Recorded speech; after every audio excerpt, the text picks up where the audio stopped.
I knew something was off the moment my mom slid that envelope across the table. It wasn't a birthday, not a holiday, just a random Tuesday night, and there we were, sitting at the same dining table we'd used for years. I was halfway through reheating leftover meatloaf that somehow tasted worse than it did yesterday when she handed it to my brother, Ethan. He opened it, and his whole face changed. "Wait, are you serious?" My dad leaned back in his chair, smiling like he'd just made a genius move. "You're ready, son. Time to invest in your future." Ethan pulled out the check and just stared at it. Then he held it up. $10,000. "For the house," my mom said, almost glowing. "Our little homeowner." I kept chewing, slow, quiet, like none of it surprised me. Ethan was 26. I was 28. He'd been fired from 3 jobs in 2 years. His credit was terrible. He still asked our parents for gas money, but yeah, he was ready to buy a house. "That's awesome, man," I said, and I meant it. At least part of me did. My mom looked over at me like she had just remembered I was sitting there. "Oh, Daniel, how's your apartment?" Still in that same place. She said it like I was stuck in some waiting room of life. "Yeah," I said. "Actually, I've been thinking about buying something, maybe a small rental property. I've saved—" My dad laughed. Not a small laugh. A real one. "Daniel, come on. That's way over your head. You manage apartments. You don't own them. Maybe try renting something nicer first," my mom added. "Take it step by step." Ethan didn't even speak. He just smirked into his plate. I nodded, smiled. "You're probably right." My mom reached over and patted my hand like I was a kid who had said something cute but unrealistic. "We just want what's best for you." Here's the truth no one says out loud. Being the disappointment doesn't happen all at once. It's slow. It builds. It's 1,000 tiny moments that stack until people stop expecting anything from you. When I was 12, I built a full model city for school. Took me 3 weeks. Every building had working lights that I wired myself. I won first place at the science fair. My dad looked at it and said, "Well, at least you're good with your hands." A couple of months later, Ethan got honorable mention in a swim meet.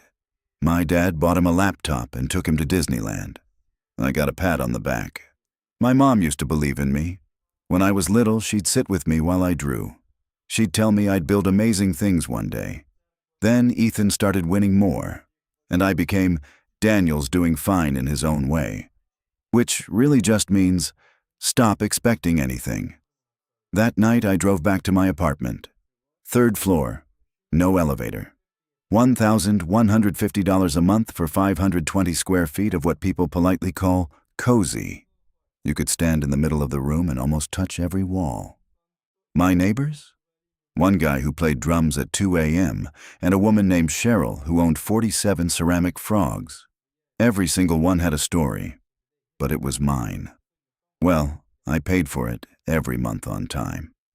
I sat down on my old couch from Facebook Marketplace, opened my laptop, and looked at something my family knew nothing about. For 6 months, I'd been studying real estate. Not casually, not watching random videos. Actually studying. Courses, books, forums, numbers. For 3 years, I had been saving every extra dollar I could. No vacations.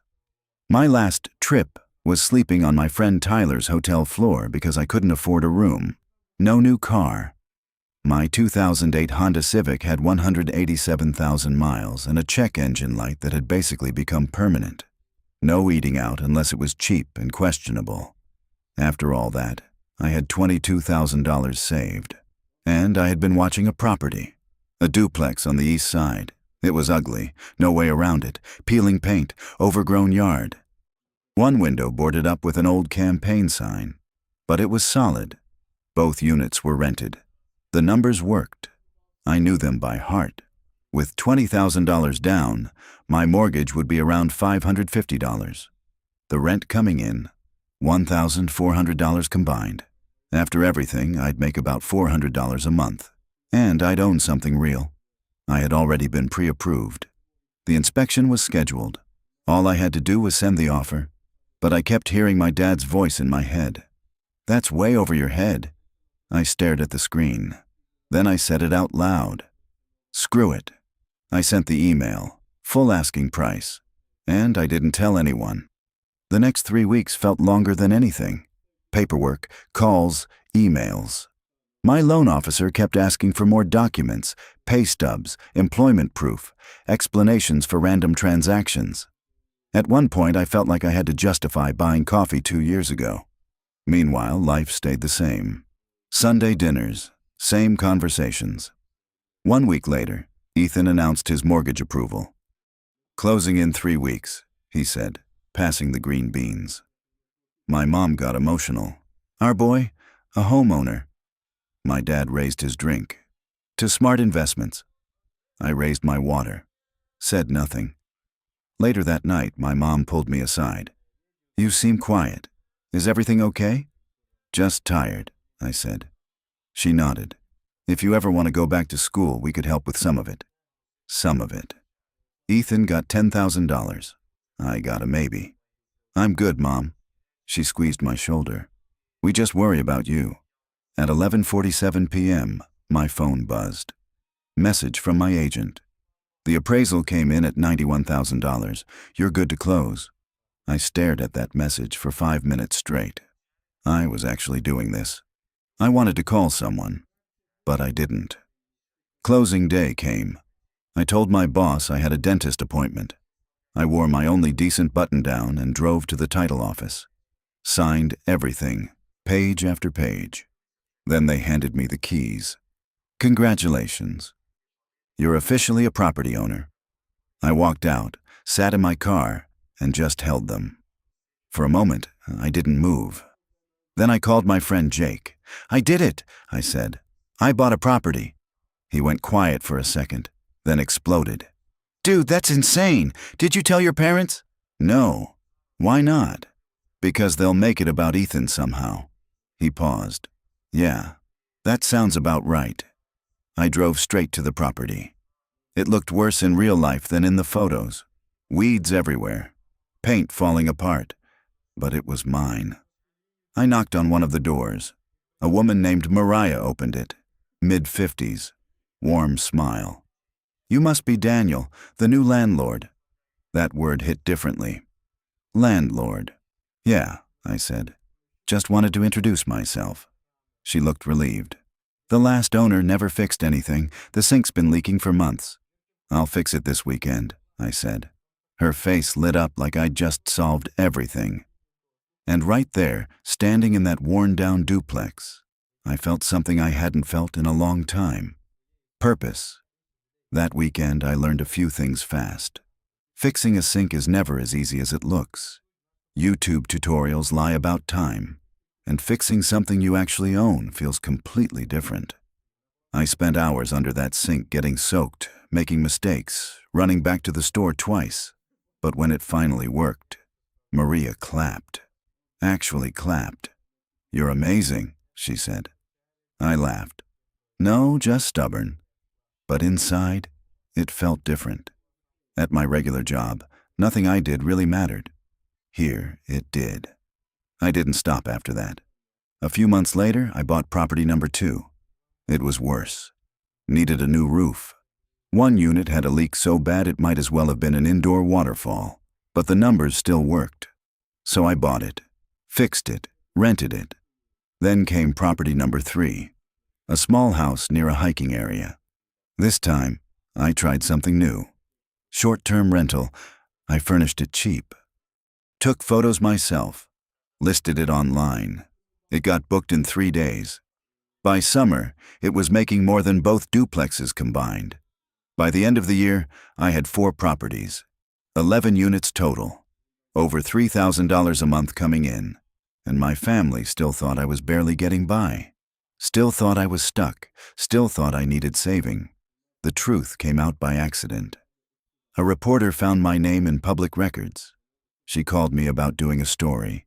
I almost said no, but something in me didn't want to hide anymore. So I agreed. The article came out a few weeks later.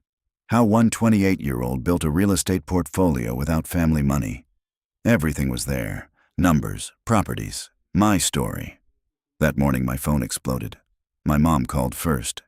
"Daniel, is this real?" "Yes." Long silence. "Why didn't you tell us?" "I tried," I said. "You laughed." Then the family group chat blew up. Dad: "Call me now." Ethan: "Wait, what?" Jessica: "Are you serious?" I just typed, "It's all real." I built it myself. Then my dad sent one message: "Sunday dinner, you need to be there." So I went. Same house, same table. But this time, everyone was looking at me differently. My mom was already crying. "I'm so sorry," she said. "We didn't see you." My dad looked tired. "I was wrong," he said. That hit harder than anything else. Ethan apologized too. Said he shouldn't have taken the money like that. We talked, actually talked. For the first time in years. It wasn't perfect, but it was real. A week later, I showed them everything. The first duplex. Maria hugged me in front of them. The second one. My tenant told my dad I actually fixed things. The third one. My sister walked through it like it was a hotel. They saw it. Not just the properties, the work, the version of me they never paid attention to. A few months later, I bought property number 5. This time, I posted it online. People reacted, messages, support. My mom commented, "So proud of you." I didn't respond. I just liked it. One evening, I sat outside my first property, watching the sun go down. My phone rang. It was my dad. "We want to take you to dinner," he said. "Celebrate properly." A year ago, I would have looked for a reason behind it. Now, I just smiled. "Yeah, that sounds good." I hung up and looked at the building in front of me. It wasn't perfect. The paint needed work. The yard was rough, but it was mine. Just like everything else I built. Not given, not handed to me, built. And for the first time in my life, that was enough.